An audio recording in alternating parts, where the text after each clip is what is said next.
Hello students, इस lecture में हम बात करेंगे 10th क्लास के चैप्टर 4 की। और आज हम स्टार्ट करेंगे एक्सरसाइज 4.1। चैप्टर का जो नाम है आपका, चैप्टर का नाम है बेटा क्वाड्रेटिक इक्वेशंस। Quadratic equations. अब क्वाड्रेटिक इक्वेशंस कौन सी इक्वेशंस होती हैं? वो इक्वेशंस जहाँ पर वेरिएबल की डिग्री, वेरिएबल की highest power, degree means highest power, तो वेरिएबल की हाईएस्ट पावर जहाँ पर कितनी हो बेटा? 2 हो। ऐसी इक्वेशंस जहाँ पर वेरिएबल की हाईएस्ट पावर 2 हो तो उन्हें हम बोलेंगे क्वाड्रेटिक इक्वेशंस। और क्वाड्रेटिक इक्वेशंस, इक्वेशन जो वर्ड है वो बना है इक्वल वर्ड से, तो इक्वेशंस में क्या रहेगा कि इक्वालिटी रहेगी, कुछ चीज़ों को इक्वल रखा जाएगा। तो क्वाड्रेटिक मीन्स जिसमें डिग्री 2 हो, इक्वेशंस जहाँ पर कुछ चीज़ों को इक्वल रखा जाए। तो क्वाड्रेटिक इक्वेशंस क्या बनी? जहाँ पर हमें हाईएस्ट पावर, ऐसी इक्वेशंस जहाँ पर हाईएस्ट पावर यानी कि डिग्री जो है वो 2 मिलने वाली है। तो अब जो पहला क्वेश्चन है वो आप देख सकते हैं कि उसमें क्या लिखा हुआ है कि check whether the following are quadratic equations. आपको चेक यही करना है कि जो इक्वेशंस दे रखे हैं, इक्वेशंस तो भाई ये सारी हैं क्योंकि सभी में इक्वल टू का साइन जो है ना देखा जा सकता है इजीली, और ये सभी में इक्वल टू का साइन है। तो हमें चेक क्या करना है कि ये इक्वेशंस क्या हैं, क्वाड्रेटिक है कि नहीं। इक्वेशंस तो ये हैं, लेकिन अब हमें चेक करना है कि ये क्वाड्रेटिक है या नहीं है। तो क्वाड्रेटिक चेक करने का एक ही तरीका होता है कि वहाँ पर आप चेक करें कि हाईएस्ट पावर यानी कि डिग्री जो है वो 2 है कि नहीं है। अच्छा, क्वाड्रेटिक इक्वेशंस को स्टैंडर्ड फॉर्म जो होती है क्वाड्रेटिक इक्वेशंस की वो होती है ax² + bx + c is equal to 0।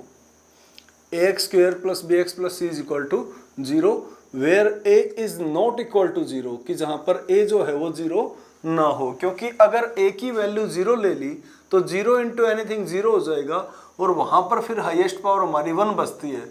तो इसका मतलब वो लीनियर हो जाएगी, लेकिन ज़रूरी क्या है कि ये 0 ना हो, नॉन जीरो नंबर हो ये। तो इसका मतलब जो हमारी इक्वेशन है वो कैसे होगी? क्वाड्रेटिक होगी। Quadratic standard form ax² + bx + c is equal to 0। अब हमारा काम क्या है? हमारा काम ये है कि चेक करें, check the following, check whether the following are quadratic equations. ये चेक करनी है कि ये 8 इक्वेशन में से कौन सी तो क्वाड्रेटिक है और कौन सी क्वाड्रेटिक नहीं है। तो स्टार्ट करते हैं फर्स्ट पार्ट। बेटा फर्स्ट पार्ट है आपका x + 1 का whole square is equal to 2 × x - 3। आपको चेक करना है कि क्वाड्रेटिक है कि नहीं। तो सिंप्लीफाई कीजिए इसको, और एट द लास्ट आप ये चेक कीजिए कि वहाँ पर हाईएस्ट पावर 2 बची या उससे कम या उससे ज़्यादा बची। अगर 2 बच गया हाईएस्ट पावर तो इसका मतलब वो क्वाड्रेटिक है। चलिए भाई, सबसे पहले देख पा रहे हैं कि a + b का होल स्क्वायर यहाँ पर ओपन होगा। तो a + b का होल स्क्वायर,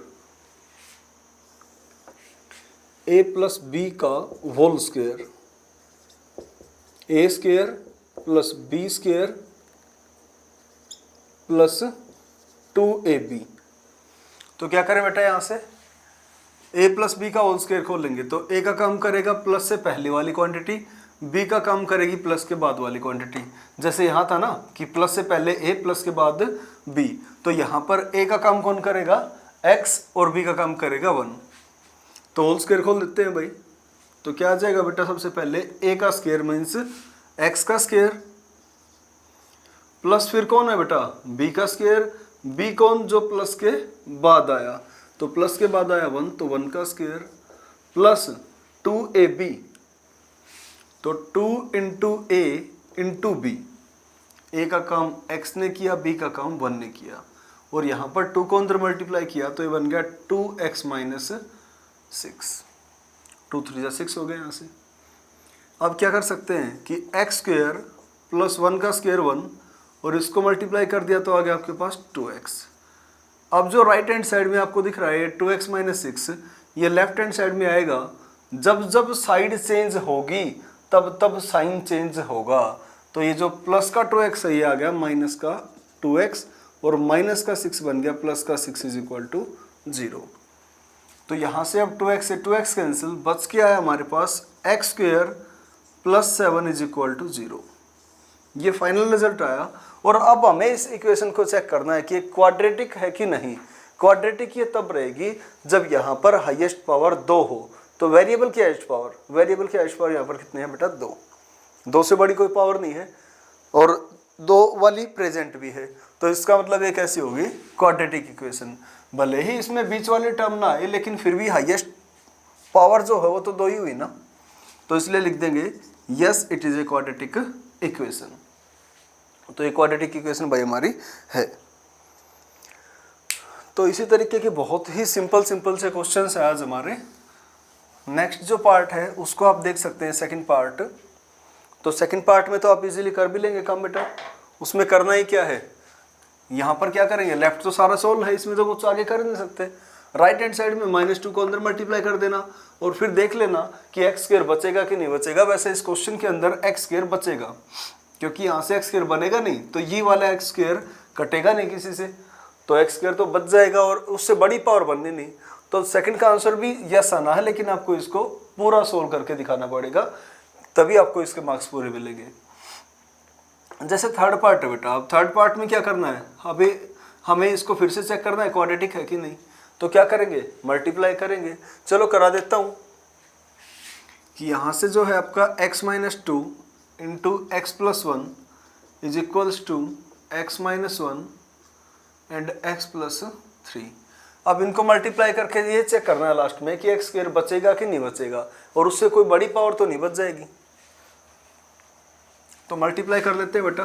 पहले x को लेके चले, दोनों से मल्टीप्लाई किया, x को x से किया तो x इंटू एक्स बन गया आपका एक्स स्क्वायर, x को 1 से किया तो x इंटू 1 आ गया x। अब -2 का x से करेंगे तो माइनस का आपका बन जाएगा 2x, और -2 की 1 से की +1 से माइनस प्लस माइनस, और 2 1 जा 2। सिमिलरली आप राइट हैंड साइड में काम करेंगे तो x की मल्टीप्लाई करेंगे x से एक्स स्क्वायर, x की मल्टीप्लाई 3 से तो 3x, यहाँ से माइनस का x और यहाँ से माइनस का 3। अब बेटा अब इस x स्क्वायर से x स्क्वायर यहीं पर कैंसिल आउट कर दो, या फिर क्या कर लो, इसको लेके आ जाओ लेफ्ट में। यहाँ पर ये प्लस का, यहाँ पर आके माइनस का, ये प्लस का वो माइनस का, फिर भी कैंसिल आउट तो होंगे ना। तो ये आपकी इच्छा है, आप जैसे करना चाहें इसको कर सकते हैं। अब यहाँ से x - 2x है तो बच जाएगा -x और माइनस का 2। अब ये यहाँ से कितना हो गया, 2x हो गया, तो इक्वल टू है आपका 2x माइनस का 3। वैसे तो बेटा ऊपर जो है ना इक्वेशन, उसी में हमने देख लिया था कि एक्स स्क्वायर वाली कोई टर्म हमें नज़र नहीं आ रही। अब तो एक्स स्क्वायर बनना ही नहीं, बचा ही नहीं, तो इसका मतलब वो क्वाड्रेटिक इक्वेशन होगी भी नहीं। लेकिन फिर भी हमारा काम है कि एक बार इसको पूरा सोल्व कर दें। तो लेफ्ट हैंड साइड में ले आते हैं, तो -2x + 3 इज इक्वल टू 0, तो ये बन जाएगा आपका -3x, और यहाँ से आ जाएगा प्लस का 1 इज इक्वल्स टू 0। ये सिंप्लीफाई होकर ये आया। अब इसमें देख सकते हैं कि हाईएस्ट पावर तो 1 है, और अगर 2 होती तभी वो क्या बनती, क्वाड्रेटिक इक्वेशन। तो इसलिए इसका आंसर हो जाएगा नो, कि ये क्वाड्रेटिक इक्वेशन नहीं है। तो चलिए बेटा थर्ड पार्ट को देखिए आप एक बार। थर्ड पार्ट को कैसे करेंगे, थर्ड पार्ट में भी सिंपल, थर्ड पार्ट ही किया है ना, सॉरी फोर्थ पार्ट को देखिए भाई। फोर्थ पार्ट में आ गए तो फोर्थ पार्ट को देखिए एक बार कि फोर्थ में क्या करें। बुक वाला इश्यू भी नहीं है अब तो, कि सारे स्टेटमेंट आपके सामने ही है। तो फोर्थ पार्ट में यही काम करना है बेटा, इनको मल्टीप्लाई करना है। मल्टीप्लाई करना आपको आ ही गया तो मल्टीप्लाई करेंगे, फिर भी दिक्कत आए तो पूछ लेंगे। लेफ्ट हैंड साइड में मल्टीप्लाई इनकी, यहाँ पे इनकी मल्टीप्लाई, फिर लास्ट में चेक करें कि एक्स स्क्वायर जो है वो है कि नहीं है। ऐसे इससे नेक्स्ट फिफ्थ पार्ट भी सेम टू सेम में कर लेंगे आप। सिक्स्थ में बेटा क्या है, a - b का होल स्क्वायर। अब a - b का होल स्क्वायर में फॉर्मूला लिख देता हूँ, आइडेंटिटी लिख देता हूँ, अप्लाई आप खुद कर लेना। a square + b square -2ab। और जो नेक्स्ट है आपका ये खुद कर लेना बेटा सिक्स्थ।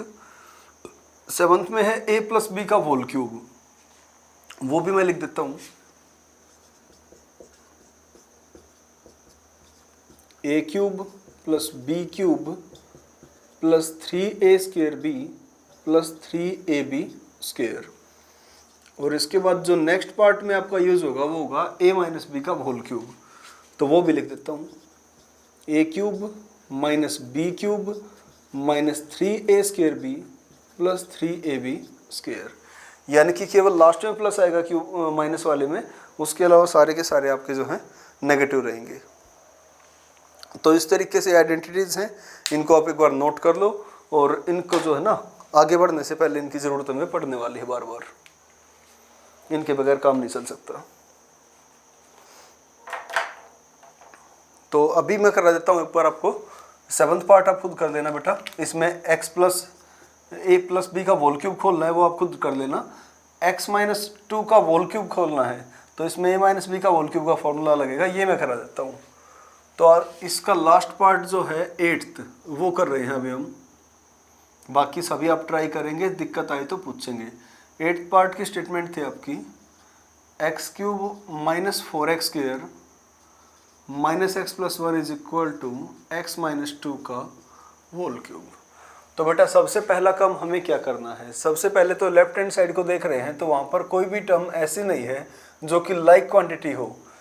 कोई भी दो लाइक क्वांटिटी या ज़्यादा लाइक क्वांटिटीज हमें दिखाई नहीं दी, यानी कि क्यूब वाली टर्म भी एक ही है, स्क्वायर वाली भी एक ही है, एक्स वाली जो एक पावर वाली होती है वो भी एक ही है, और कांस्टेंट भी एक ही है। यानी कि सारी की सारी टर्म्स अलग अलग हैं, लाइक क्वांटिटीज हैं ही नहीं, सारी अनलाइक है। तो अनलाइक ना तो जुड़ सकती है ना घट सकती है, यहाँ से ना तो एडिशन पॉसिबल इनका, ना ही सब्ट्रैक्शन पॉसिबल, तो एज इट इज़ रह जाएंगी। तो हमें करना क्या है अब, राइट हैंड साइड को सोल्व करना है, क्योंकि लेफ्ट में तो सोल्व होने लायक कुछ है नहीं। तो हमने राइट हैंड साइड को लिया भाई, लेफ्ट को हम एज इट इज़ यहाँ से लिखते चले जाएंगे, और राइट हैंड साइड में क्या है x माइनस 2 का होल क्यूब। ये बेटा आप इसको एज इट इज़ लिख लेना यहाँ पे। तो x माइनस 2 का होल क्यूब है, तो इसको कंपेयर कर सकते हैं आप a माइनस बी के होल क्यूब से। तो क्या बन के आएगा, a cube minus b cube minus 3a square b plus 3ab square. तो फॉर्मूले के अकॉर्डिंग यहाँ से x जो है वो पहले आया है, तो x कम करेगा a का, b बाद में आया है और यहाँ पर 2 बाद में आया है, तो कंपैरिजन किया तो b की वैल्यू क्या बन गई 2, और क्यूब तो है ही ऊपर।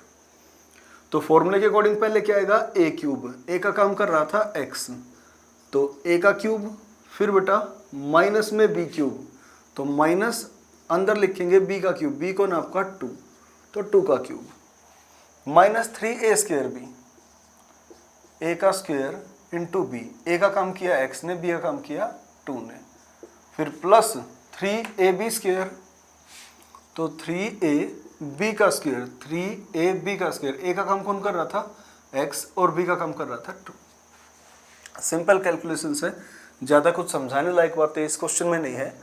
तो यहाँ से x का क्यूब किया तो ये बन के आ गया आपका x क्यूब, 2 का क्यूब होता है बेटा 8, 2 इंटू 2 इंटू 2, 3 टाइम्स जब 2 को 2 से मल्टीप्लाई किया तो हमारा जो बन के आया वो आ गया 8। यहाँ से अब इसका x का स्क्वायर किया तो x स्क्वायर आ गया 3 2 जा 6, तो माइनस का 6x स्क्वायर, और यहाँ से पहले ब्रैकेट ओपन करेंगे।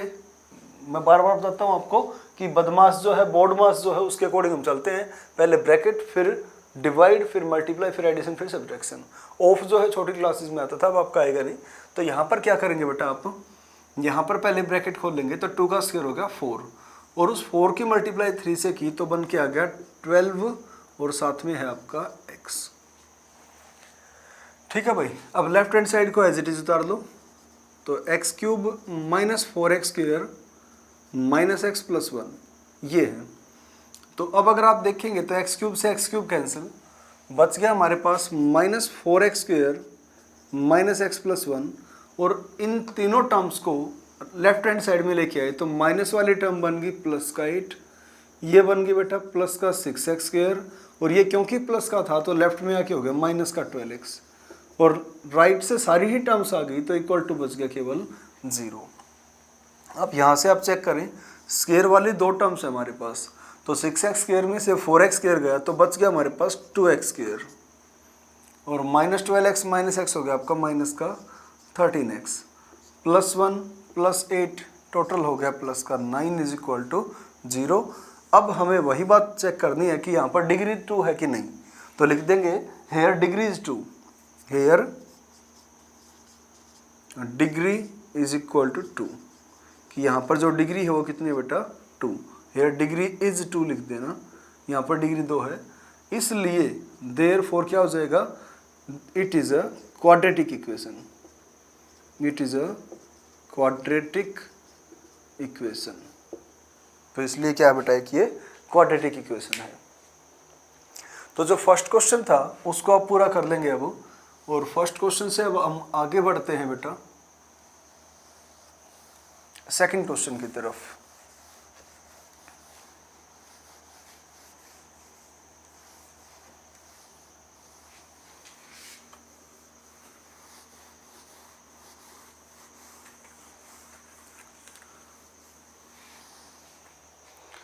बॉयज़ आप लोग भी काम करना स्टार्ट कर दें, गर्ल्स काम कर लेते हैं, बॉयज़ काम नहीं कर रहे, तो बेटा आप लोग भी काम स्टार्ट करें।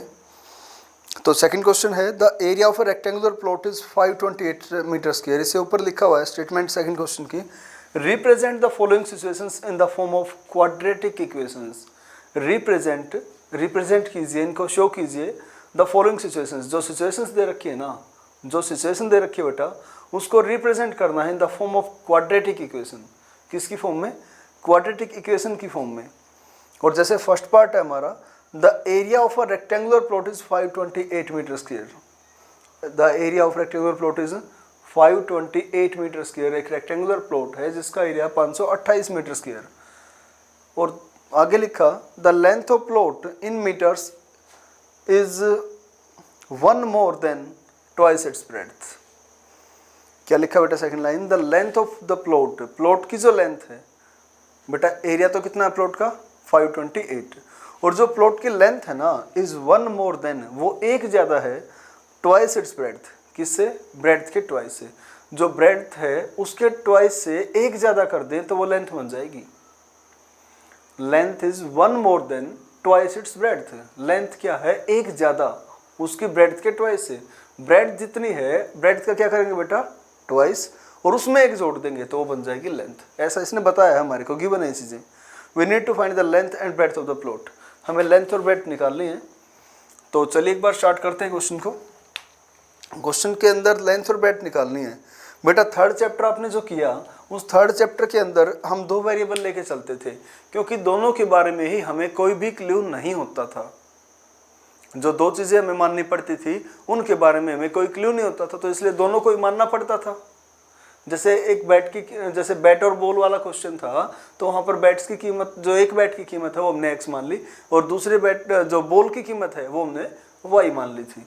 तो वहाँ पर हमने x और y मान लिया था, बैट की कीमत को x, बॉल की कीमत को y, क्योंकि बैट की कीमत से बॉल की कीमत का पता नहीं चल रहा था। एक चीज़ को मानने से दूसरी चीज़ की वैल्यू जब नहीं आती तो हमें दोनों ही वेरिएबल मानने पड़ते हैं। लेकिन अगर ऐसा हो जाए, इस चैप्टर में ऐसा होगा भी हमारे साथ, 90% क्वेश्चंस में ऐसा ही होने वाला है कि एक चीज़ को मानने से दूसरी चीज़ की वैल्यू इजीली हमें मिल जाएगी। तो फिर हमें दोनों को मानने की आवश्यकता नहीं है। हम एक को मान के चलेंगे और दूसरी हमें मिल जाती है, तो फिर दोनों को मानने की ज़रूरत ही नहीं है। बेटा क्वेश्चन में उसने 2 बातें कही हैं, उनमें से देखिए अब कि कहाँ से क्या बनता है। उसने एक बात तो कही कि जो प्लॉट का एरिया है, रेक्टेंगुलर प्लॉट जो है एक रेक्टेंगुलर प्लॉट ये हो गया भाई, और इस प्लॉट का जो एरिया है, ये जो एरिया है ना बेटा, ये जो एरिया है ये है 528 मीटर स्क्वायर, 528 मीटर स्क्वायर इसने इसका एरिया बताया। और दूसरी बात कही कि जो लेंथ है ना बेटा, ये जो लेंथ है ये इसकी ब्रेड्थ के डबल से एक ज़्यादा है। उसने पढ़ा ना, पढ़ के देखे आप स्टेटमेंट को, कि लेंथ इज 1 मोर देन, कि जो लेंथ है वो एक ज़्यादा है। किससे एक ज़्यादा है? देन ट्वाइस इट्स ब्रेड्थ, इसके ब्रेड्थ से। यानी कि ब्रेड्थ जितना भी है, ब्रेड्थ जितनी भी है, लेंथ उसके डबल से एक ज़्यादा है। ब्रेड्थ मान के चलिए कि 10 है, तो ब्रेड्थ को हमने 10 माना, तो लेंथ क्या हो जाएगी? डबल से एक ज़्यादा। डबल किया तो 20, और फिर एक ज़्यादा किया तो बन के आया बेटा 21। अगर मान लीजिए कि लेंथ को, अगर मान इसको ब्रेड्थ को हम 10 की बजाय 100 मान रहे हैं, तो बेटा लेंथ कितनी होगी? ब्रेड्थ को अगर 100 माना तो लेंथ क्या होगी? डबल से एक ज़्यादा, तो इसके ट्वाइस से एक ज़्यादा होगी, ट्वाइस इसका 200 हो गया, और एक ज़्यादा किया तो बन के आ गया बेटा 201। तो इस तरीके से हम ये समझ रहे हैं कि बेटा एक को मानने से, ब्रेड्थ को मानने से लेंथ की वैल्यू इजीली हम फाइंड आउट कर पा रहे हैं कि नहीं। तो हम क्या कर लेते हैं, इस तरीके से 10 और 100 नहीं मानते हुए हम मानेंगे कोई ना कोई वेरिएबल, और वेरिएबल हम मान के चल पड़ते हैं बेटा x, कि जो ब्रेड्थ था उसको कितना मान लिया हमने? x meters. तो जो लेंथ है वो कितनी हो जाएगी? डबल से एक ज़्यादा। हम पहले क्या कर रहे थे, डबल कर रहे थे। जैसे 10 था तो पहले हमने 20 कर दिया और उसमें फिर 1 ऐड कर दिया। तो यहाँ पर हमने माना है x, तो उसका डबल किया तो बन गया बेटा 2x। जैसे जब 100 माना था तो बन गया था 200, उसका डबल किया, 2 से मल्टीप्लाई किया तो x को 2 से किया तो 2x, और उससे फिर एक ऐड कर रहे थे, तब जाकर हमें लेंथ मिल रही थी। तो बेटा सबसे पहला काम आपने क्या किया इस क्वेश्चन में, लेट किया कि let breadth of the plot, कि प्लॉट की जो लेंथ है वो आपने मान ली, let breadth of the plot b x metres, क्योंकि बात मीटर्स में चल रही थी, एरिया दे रखा था उसने मीटर स्क्वायर, तो लेंथ हमने कितनी मान ली बेटा, x मीटर्स, x मीटर हमने मान ली उसकी लेंथ। देयरफॉर क्या हमें लेंथ को मानने की जरूरत पड़ी थी या लेंथ ऑटोमेटिकली हमें मिल गई थी? बेटा जब हमने ब्रेड्थ को माना तो लेंथ तो अपने आप ही आ गई थी ना, और लेंथ अपने आप आ गई थी तो इसका मतलब हमें उसको मानने की जरूरत नहीं थी, तो उसको मानना नहीं बेटा, वो देयरफॉर वो अपने आप आई। लेंथ अगर इतनी है तो इसलिए जो ब्रेड्थ अगर कितनी है बेटा x, तो लेंथ इसलिए क्या बन के आ गई, therefore length of the plot will be कितनी हो जाएगी बेटा 2x + 1, ये कराया था आपको यहां से कि 2x + 1 मीटर। ब्रेड्थ को माना तो लेंथ आ गई। अब अकॉर्डिंग टू क्वेश्चन क्वेश्चन के अकॉर्डिंग क्या बोला था उसने, एक बात उसने और बोली थी लेंथ ब्रेड्थ के अलावा, कि जो एरिया है वो 528 है। तो बेटा एरिया क्या होता है प्लॉट का, रेक्टेंगुलर प्लॉट का, रेक्टेंगल का एरिया क्या होता है, लेंथ इंटू ब्रेड्थ। तो लेंथ हमारे पास है यहाँ पर 2x + 1 और ब्रेड्थ हमारे पास x, तो दोनों की मल्टीप्लाई हुई, लेंथ मल्टीप्लाई बाय ब्रेड्थ, तो एरिया बन गया, और एरिया क्वेश्चन के अकॉर्डिंग 528। इसीलिए हमने यहाँ पर लिखा कि अकॉर्डिंग टू क्वेश्चन, कि क्वेश्चन के अकॉर्डिंग क्या है हमारे पास कि लेंथ इंटू ब्रेड्थ जो एरिया वो 528 है। अब इसको मल्टीप्लाई कर देते हैं तो मल्टीप्लाई किया तो ये बन के आ गया आपका 2x² + x, ये 528 जो है माइनस हो गया और इक्वल टू आ गया आपका 0। अब इसको कैसे सोल्व करेंगे, सेकंड चैप्टर अगर आपने कर रखा है तो बहुत बढ़िया, अदरवाइज इस चैप्टर में आगे जब हम बढ़ेंगे तो हम आपको इक्वेशंस को सोल्व करना सिखा देंगे। फिलहाल आपको क्या करना है, यहाँ तक क्वेश्चन कर लेना, इसको यहीं पे छोड़ देना, और बाद में जब 4.2 अभी 4.1 के जब आप आंसर चेक करेंगे ना बेटा, तो उसमें भी इतना ही आंसर आपको देखने को मिलेगा, क्योंकि उसने केवल ये हमारे को बोला कि form the pair of linear equations, कि क्वाड्रेटिक इक्वेशंस, कि आप इक्वेशंस को बना दीजिए, बस जो क्वाड्रेटिक इक्वेशंस है वहाँ तक काम कीजिए, उसको सोल्व मत कीजिए, वहाँ से लेंथ और ब्रेड्थ को मत निकालिए। यहाँ तक करेंगे तब भी चलेगा, आगे तब करना जब आपको फैक्टराइज करना आता हो, सेकंड चैप्टर अच्छे से कर रखा है तो, और अगर नहीं कर रखा तो पेशेंस रखिए, नेक्स्ट लेक्चर के अंदर जब हम 4.2 करेंगे तो वहाँ पर पहला काम ये सीखेंगे कि फैक्टराइज करना। तो अगर फैक्टराइज करना नहीं आ रहा, कोई दिक्कत है, तो नेक्स्ट लेक्चर में उसको बता देंगे हम, क्योंकि वो है वहाँ पर वो काम।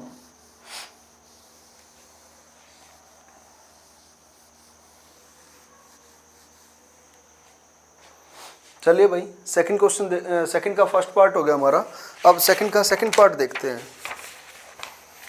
तो बेटा सेकंड का second part, the product of to consecutive numbers, to consecutive positive integers, the product of, product means multiply, the product of to consecutive means लगातार, कंसेक्यूटिव मीन्स होता है लगातार, the product of to consecutive positive integers is 306।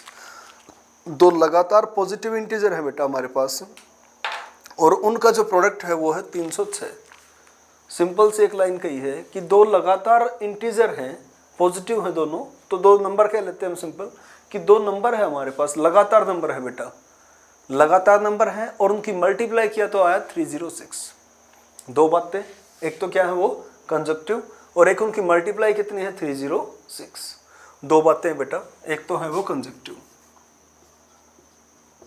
Conjugative है वो, दूसरी बात जो product है उनका, प्रोडक्ट जो है वो कितना उनका कितना दे रखा क्वेश्चन में 306।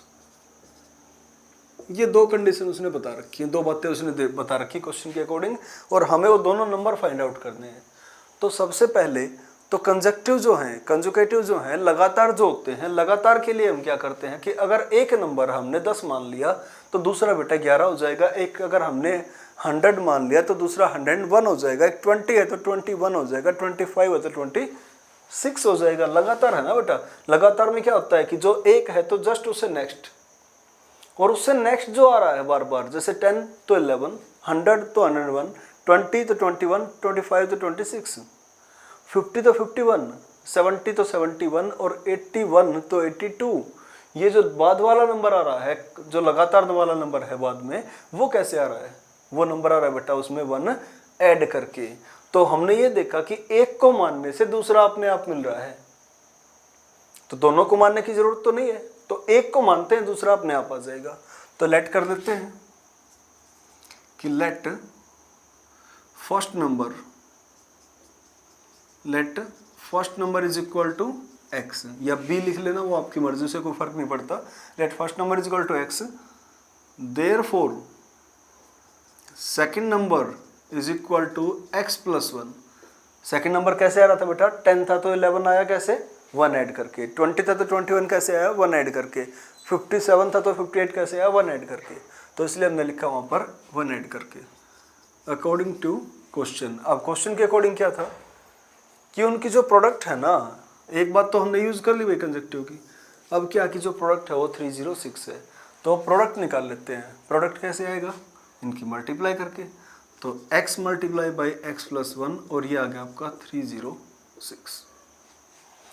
अब इसको मल्टीप्लाई कर लो तो ये हो गया आपका एक्स स्क्वेयर प्लस एक्स, ये 306 लेफ्ट हैंड साइड ले आएंगे, माइनस का हो जाएगा इक्वल टू 0। यहाँ तक ही करना है हमें अभी, केवल यहाँ तक करना है। इसके बाद आगे क्वेश्चन फिलहाल नहीं करना। इस एक्सरसाइज में केवल आपको इक्वेशंस बनानी है, सोल्व करना नेक्स्ट एक्सरसाइज में आप सीख लेंगे। तो चलिए नेक्स्ट पार्ट देखते हैं। एज वाला क्वेश्चन बहुत अच्छा क्वेश्चन है, और ये अक्सर क्वेश्चन जो है ना हमारा आ जाता है, तो एक बार ध्यान से करेंगे, अच्छे से करेंगे क्वेश्चन को। क्वेश्चन है बेटा कि Rohan's mother is 26 years older than him. ये बोल रहा है कि रोहन्स मदर, रोहन की जो माता जी हैं, is 26 year older than him, Rohan की माता जी उससे 26 साल बड़ी हैं। बेटा कोई लड़का रोहन है और उसकी माता जी उससे क्या है? 26 साल बड़ी। तो मान लीजिए आप जो हैं, आपकी माता जी जो हैं, आपकी मम्मी जो हैं, वो आपसे 26 साल बड़ी हैं। आपकी एज मान लीजिए कि 14 ईयर्स है। मान लिया आपकी एज कितनी है बेटा? 14 ईयर्स। ठीक है, तो आपकी जो मम्मी की उम्र है वो आपसे 26 साल बड़ी है, तो कितनी हुई? 14 + 26। 14 + 26 कर दिया, 40 आ गया। अगर मान लीजिए आज आपकी एज 10 ईयर्स है, तो आपकी मदर की जो एज है वो कितनी होगी? 26 ईयर्स ज़्यादा होगी। दोबारा पढ़ते हैं कि Rohan's mother is 26 years older than him. Rohan's mother is 26 years older than him. Rohan की मदर क्या है? उससे, यानी कि रोहन से 26 साल बड़ी है। रोहन की मम्मी 26 साल की नहीं है, जितना रोहन है उससे 26 साल बड़ी है, उससे 26 साल ज़्यादा है। मान लीजिए रोहन जितने का भी है, उसकी मम्मी क्या उससे 26 साल बड़ी। तो बेटा एक बात तो यहाँ से समझ में आ गई कि दोनों की एज मानने की ज़रूरत नहीं हमें। अगर हम एक की एज मान लेते हैं, रोहन की मान ली, लेट, और एज, ये बात बेटा 3rd चैप्टर में भी सीखी होगी आपने कि एज जब भी मानेंगे तो एज हमेशा मानेंगे प्रेजेंट वाली, कि आज की जो एज है वो कितनी है। तो let present age of Rohan, Rohan की जो आज की उम्र है वो हमने मान ली x ईयर्स। यूनिट का लिखना बहुत ज़रूरी होता है कि भाई x आपने उम्र मानी तो x महीनों में मानी, सालों में मानी, दिनों में मानी, तो बताना ज़रूरी होता है। तो देयरफॉर रोहन की एज तो मान ली, अब उसकी मदर की एज मानने की ज़रूरत नहीं। प्रेजेंट एज ऑफ मदर, उसकी जो मम्मी की उम्र होगी वो 26 साल बड़ी है ना बेटा। अब मान लीजिए रोहन 10 साल का है तो उसकी मम्मी कितने की होगी? 36 साल की। रोहन अगर 10 ईयर्स का है तो उसकी मदर कितने की होगी बेटा? 10 + 26।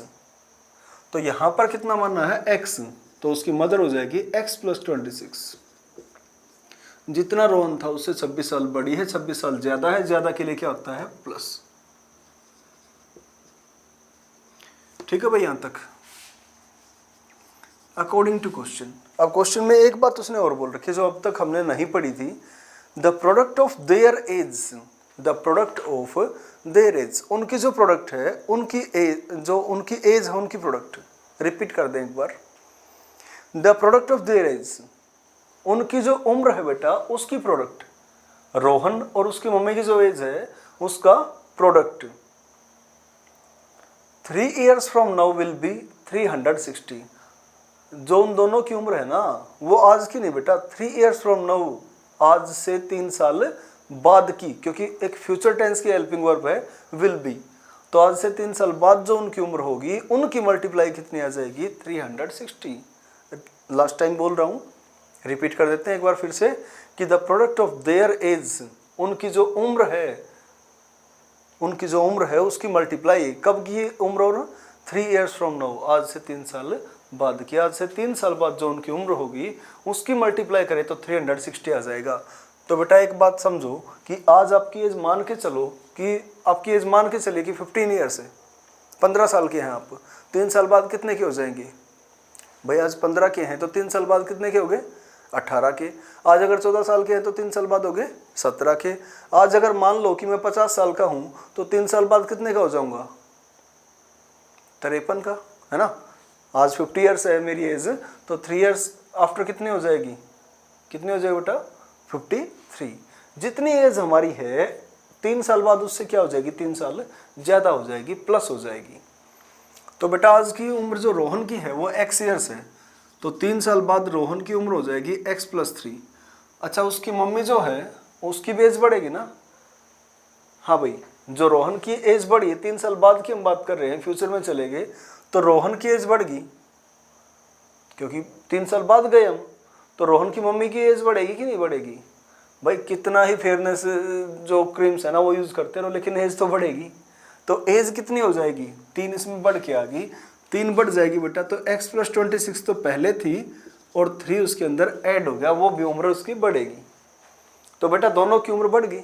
उसने भी तो यही कहा था कि product of their age 3 years from now, कि आज से 3 साल बाद जो उनकी उम्र होगी उनकी मल्टीप्लाई, आज से 3 साल बाद ये उम्र होगी रोहन की, ये उम्र होगी उसकी मम्मी की, और इनकी जो प्रोडक्ट है वो उसने बताई कि विल बी 360।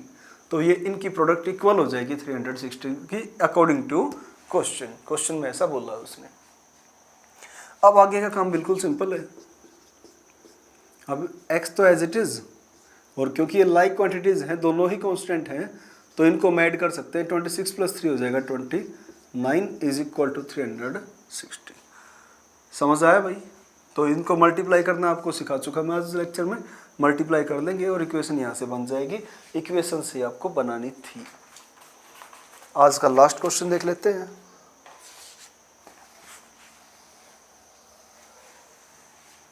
इंपॉर्टेंट है ये क्वेश्चन, आपका 3 बार आएगा इस चैप्टर में, एक बार अभी आएगा, 2 बार और आएगा ये क्वेश्चन। ये जो अभी क्वेश्चन करेंगे ना 4th पार्ट, ये बेटा 2 बार और आएगा, तो इसको अभी अच्छे से कर लें ताकि अगली बार जब ये क्वेश्चन आए तो इसको आप खुद कर पाएं। तो क्वेश्चन क्या है, क्वेश्चन ये है, a train travels a distance of 480 kilometer at a uniform speed. A train travels, एक ट्रेन ट्रेवल करती है, a distance of 480 kilometer, 480 kilometer का जो डिस्टेंस है उसको ट्रेन ट्रेवल कर रही है एट ए यूनिफॉर्म स्पीड, एक जैसी स्पीड से। यूनिफॉर्म का मतलब होता है बेटा एक जैसा। अब आप लोग जब स्कूल में आते हैं तो आप लोगों को क्या होता है, यूनिफॉर्म लगवाई जाती है। यूनिफॉर्म का मीनिंग ही क्या होता है, यूनिफॉर्म का मतलब होता है बेटा कि एक जैसी फॉर्म होना, एक जैसा लगना, सभी का स्वरूप एक जैसा दिखना। यूनिफॉर्म लगवाने का एक ही कारण होता है बेटा स्कूल्स के अंदर, कि आप सब एक जैसे दिखे। नहीं तो कोई तो भाई कैसे पहन के आएगा, कोई कैसे पहन के आएगा, कोई बहुत रईस लगेगा, कोई गरीब लगेगा। तो इस तरीके से हमने जो आपके अंदर डिफरेंस आता है ना, उस डिफरेंस को ख़त्म करके आप सभी को एक जैसा बनाने के लिए क्या किया, स्कूलों में क्या कर देते हैं बेटा, यूनिफॉर्म लगवा देते ताकि सभी एक जैसे नजर आए। तो यूनिफॉर्म मतलब एक जैसा। तो क्वेश्चन में क्या था कि train travels a distance of 480 kilometer at a uniform speed, कि ट्रेन जो है 480 किलोमीटर जाती है एक जैसी स्पीड से, यूनिफॉर्म स्पीड मींस एक जैसी स्पीड। 480 किलोमीटर गई एक जैसी स्पीड से। If the speed had been 8 kilometer per hour less, बेटा कितनी, वो जो स्पीड थी वो एक जैसी थी, हमें नहीं पता कितनी थी, लेकिन अब ये कह रहा है कि if the speed had been 8 kilometer per hour less, कि जितनी स्पीड थे उससे 8 किलोमीटर प्रति घंटा हम क्या करते, कम ले लेते, कि हर घंटा वो 8 किलोमीटर कम जाती, जितना 1 घंटे में अब गई है, पहले गई थी ना, अब क्या करेगी उससे 8 किलोमीटर कम जाएगी हर घंटे में। मान के चलो कि पहले 1 घंटे में वो 58 किलोमीटर चलेगी, पहले 1 घंटे में कितनी दूर गई वो 58 किलोमीटर्स, लेकिन अब 8 उसकी जो स्पीड है वो कम कर दी, तो पर आवर वो 8 किलोमीटर कम कवर करेगी, 1 घंटे में 8 किलोमीटर कम कवर करेगी। पहले 58 गई थी, अब 8 लेस होके कितना जाएगी 50 चली जाएगी। अगर पहले 68 जा रही थी तो अब कितना चली जाएगी 60, जितना था उससे 8 कम। तो इसने लिखा if the speed had been 8 kilometer per hour less, अब स्पीड कम कर दी, तो आप समझ सकते हैं जब स्पीड कम कर दी, अब धीरे धीरे चल रहे हैं या सिलेबस को धीरे धीरे चलाएंगे तो टाइम ज़्यादा लग जाएगा सिलेबस को करने में, या जब आप अपने घर से स्कूल तक आते हैं अगर आप धीरे धीरे चलें, या जो बस का ड्राइवर है वो बस को धीरे धीरे चलाए, तो उस कंडीशन में क्या होता है, धीरे चलाएंगे तो टाइम ज़्यादा लगेगा। तो स्पीड कम मतलब टाइम ज़्यादा। आपने पहले ये फॉर्मूला भी बता देता है इस बात को कि speed is equal to distance by time. तो स्पीड और टाइम का क्या है बेटा, इनवर्स रिलेशन है, यानी कि स्पीड अगर बढ़ेगी, स्पीड बढ़ेगी तो टाइम कम हो जाएगा, स्पीड अगर घटेगी तो टाइम ज़्यादा लग जाएगा। इनवर्स रिलेशन हो गया इनका। तो क्वेश्चन में क्या था, एक बार मैं शुरू से आखिर तक फिर से पढ़ दूं कि train travels a distance of 480 kilometer at uniform speed, train ने जो है 480 किलोमीटर गई है भाई एक ही स्पीड से। If the speed had been 8 kilometer per hour less, अगर उसकी स्पीड जितने से गई है वो तो गई, लेकिन अगर मगर वाली बात कर रहे हैं कि अगर वो क्या करती कि 8 किलोमीटर प्रति घंटा वो क्या करती बेटा, कम जाती, वो इतने की स्पीड उसकी कम होती, it would have taken 3 hours मोर, तो इसको 3 घंटे ज़्यादा लग जाते। पहले जितना टाइम लिया था अब की बार उससे 3 घंटे ज़्यादा लग जाएंगे to cover the same distance, उसी डिस्टेंस को कवर करने के लिए, उसी डिस्टेंस को कवर करना है। और उसको कितना टाइम ज़्यादा लग जाएगा बेटा, 3 घंटे। 480 किलोमीटर जाना था उसको, पहले गई किसी भी स्पीड से, अब हमें नहीं पता कितने की स्पीड से, तो पहले वाली जो स्पीड थी वो मान लेते हैं बेटा उसकी x, कोई ना कोई वेरिएबल मानेंगे समझने के लिए, तो उसको 50, 58, 78 कुछ भी मान ले, लेकिन जब क्वेश्चन कर रहे हैं तो वहाँ पर हमें फिक्स करना पड़ता है, उसको कोई ना कोई नाम देना पड़ता है, कोई ना कोई वेरिएबल मानना पड़ता है, तो उसका नाम हमने मान लिया x। तो लेट स्पीड ऑफ, या यूनिफॉर्म वर्ड लिखो तो वो भी लिख लेना, लेट स्पीड ऑफ ट्रेन, जो स्पीड ऑफ ट्रेन है वो हमने कितनी मान ली बेटा, x kilometre per our, x kilometre per our मान ली। और दूसरे कंडीशन में क्या किया उसने, स्पीड को कम कर दिया, डिक्रीज कर दिया ना, तो देयरफॉर स्पीड आफ्टर रिडक्शन, जब स्पीड को हमने क्या कर दिया बेटा, रिड्यूस कर दिया, तो स्पीड 8 कम होगी, पहले 58 थी तो 8 कम होके कितने आ गए बेटा 50, जितनी थी उसमें से 8 हम क्या कर रहे हैं, माइनस कर रहे हैं। अगर 68 होती तो 8 कम करके आ जाती 60, यानी कि बाद वाली स्पीड कैसे आ रही है, पहले वाली स्पीड में से 8 लेस करके। तो पहले वाली स्पीड x थी तो 8 कम कर देंगे तो नई स्पीड आ जाएगी। और अकॉर्डिंग टू क्वेश्चन, क्वेश्चन के अकॉर्डिंग क्या बात थी बेटा, उसने कहा कि बाद वाली कंडीशन में 3 घंटे ज़्यादा लग जाएंगे, पहले कुछ टाइम लगा अब बाद में कुछ टाइम लगा। एक टाइम तो तब लगा जब उसकी स्पीड थी एक जैसी, यानी कि x की, शुरू से आखिर तक वो कितने की स्पीड से गई बेटा, x की स्पीड से, मान लो 58 की स्पीड से, अगली बार गई वो 50 की स्पीड से। तो दोनों ही कंडीशंस में जो टाइम लगा ना, वो टाइम क्या हुआ, दूसरी कंडीशन में 3 घंटे ज़्यादा लग गया। पहली कंडीशन का जितना भी टाइम लगा था दूसरी वाली कंडीशन में उसे 3 घंटे ज़्यादा लग गया, क्योंकि स्पीड कम कर दी थी ना, तो टाइम ज़्यादा लगना ही था इसको। तो बेटा यहाँ क्या बात थी अभी कि दूसरी कंडीशन में टाइम ज़्यादा लग गया, तो टाइम निकाल लेते हैं दोनों कंडीशंस में, क्योंकि टाइम की तो बात हो रही है। तो टाइम का फॉर्मूला क्या बनता है यहाँ से, speed is equal to distance by time, then time is equal to, time ऊपर आ जाएगा स्पीड नीचे, तो time is equal to distance by speed. तो दोनों टाइम निकाल लेते हैं। पहले हम t1 निकाल लेते हैं, टाइम फर्स्ट। जो टाइम फर्स्ट था, अकॉर्डिंग टू क्वेश्चन को भी बाद में करेंगे, पहले इजीली समझते हैं कि टाइम फर्स्ट कौन सा होगा। टाइम का फॉर्मूला क्या होता है, डिस्टेंस बाय स्पीड। और अकॉर्डिंग टू क्वेश्चन डिस्टेंस कितना है बेटा, वो भी लिख लो पहले कि डिस्टेंस जो है, डिस्टेंस दे रखा है 480 किलोमीटर, 480 किलोमीटर डिस्टेंस दे रखा है भाई। और अब उसने क्या लिखा, अभी उसने बताया था कि जो फर्स्ट टाइम है, फर्स्ट टाइम हम निकाल रहे थे, तो फर्स्ट टाइम में क्या हो जाएगा, डिस्टेंस ऊपर स्पीड नीचे। डिस्टेंस तो दोनों ही कंडीशंस में 480 था भाई, T2 निकालेंगे तब भी डिस्टेंस उतना ही रहेगा। डिस्टेंस तो बेटा उसने बोला ही नहीं कि कम करना है, उसने बोला कि to cover the same distance, distance तो उतना ही है, खाली क्या किया, स्पीड को कम कर दिया। तो स्पीड पहली कंडीशन में कितनी थी, x, distance by speed time आ गया ना, तो डिस्टेंस बाय स्पीड टाइम आ गया फर्स्ट वाला। और दूसरी कंडीशन में क्या किया था उसने, स्पीड को 8 कम कर दिया था, तो x - 8 आ गए। ये दोनों टाइम आ गए बेटा।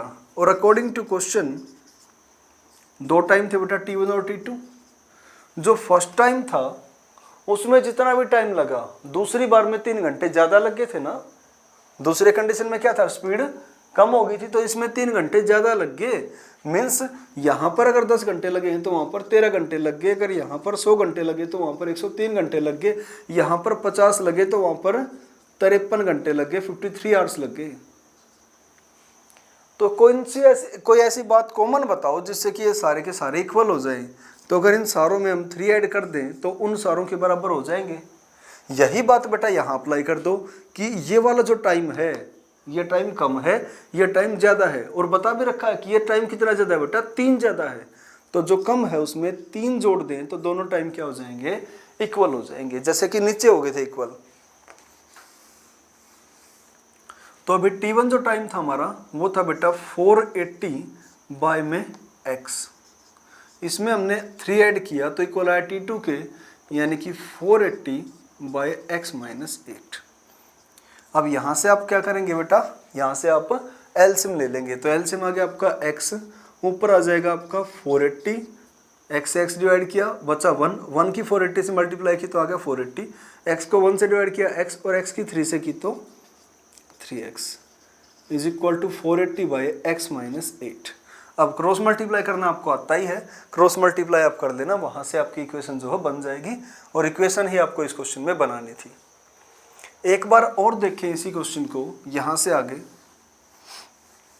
ये भी ठीक है, ये सारा अच्छा आपको समझ में आ गया होगा।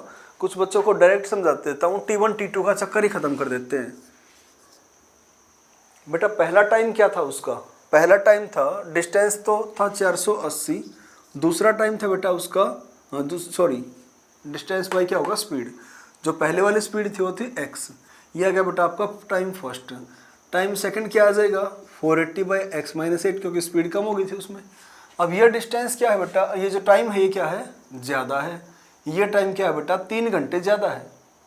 ये टाइम है 3 घंटे ज़्यादा, तो इसमें अगर 3 जोड़ दें तो ये उस टाइम के बराबर हो जाएगा कि नहीं हो जाएगा। और अब यहाँ से जब आप एलसीएम लेके करेंगे तो आगे तो वही काम होना है। तो T1 T2 मान के करें तो तब भी कर सकते हैं, और T1 T2 ना माने तो तब भी कर सकते हैं। मर्जी बेटा आपकी है, कैसे भी कर लेना ज़रूर इनको। और जो प्रॉब्लम्स आए उनको भी ज़रूर बताना। Thank you very much.